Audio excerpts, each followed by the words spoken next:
The reason why it was such an honor and why we chose to exhibit Remembrance, a dialogue with the past exhibition at the Jordan National Gallery of Fine Arts and with the Royal Society of Fine Arts, and we were supported by the Palestine International Institute, which enabled this as well. The reason why this has been such a blessed and amazing location is that they really do a commendable and wonderful job of bridging art and the local community and inviting the local community into the art center of Jordan to be able to really feel like it's part of their own culture. This exhibition, Remembrance, subtitled The Dialogue with the Past.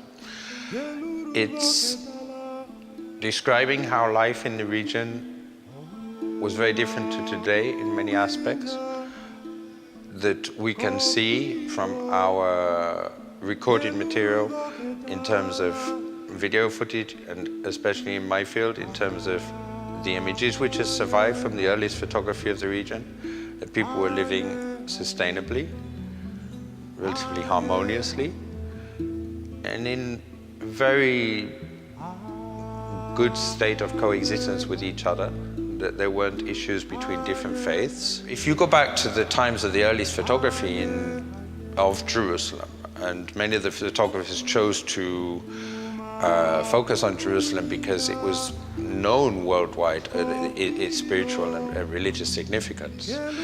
A lovely story, if you go back to, say, let's say 1900, this kind of time, there was no real division of, I mean, people would be living within their communities of their individual faiths, but that was no conflict, that was no cause of conflict between people at all. I mean, everybody bought and sold from each other, got along with each other.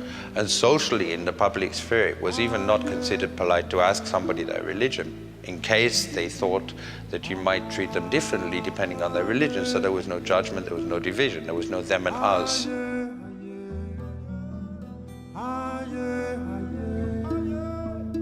Very luckily, there are a huge collection of images which are available for public use and which can be requested in a high resolution on certain procedures from the Library of Congress.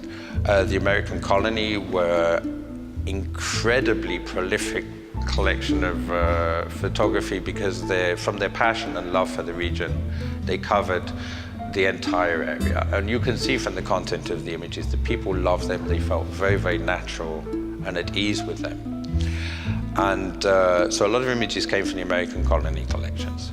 And other images have come from, for example, French photographers or people that locally have contributed images to my work and said, would you like to bring this into the social history in the public domain? I'm always looking for the full resolution scan of the original material, which means that any information which is possibly there, I have the use of. Photoshop is, let's say, like the living room, because you have to start and finish there, and it is generally a very good framework. However, some of Photoshop's functions don't have as accurate variables as other complementary software or even completely other software. So what I will do normally is start and finish in Photoshop and then take the file into other software to do more specialized functions.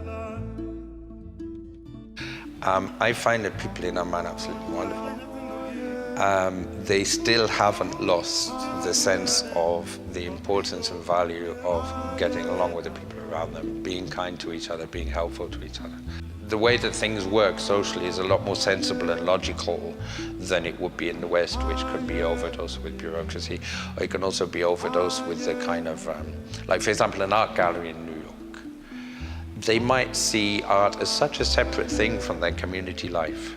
Whereas here, it's another thing, and it's not blown up into some kind of over-ideological thing of, oh, it's art, so it can be like $5 million because we can say art, because we have to ask ourselves, what is art? And the previous exhibitions I've done are mostly focused on this region, Palestine, Jordan, because this is where I live, extending out a little bit. And of course, in that time, these lands, you could just go anywhere with a camel. There were no borders and like this. I'm now working on an exhibition about Jerusalem. It's provisionally titled Jerusalem City of Peace, or Sacred City of Peace, or City of Sacred Peace, I'm not sure yet, which is arranged for the Jerusalem Fund in Washington in May. And I'm hoping that for the possibility, it seems to be opening up to present this collection to other regions in order that they can have a chance to see it and experience it as well.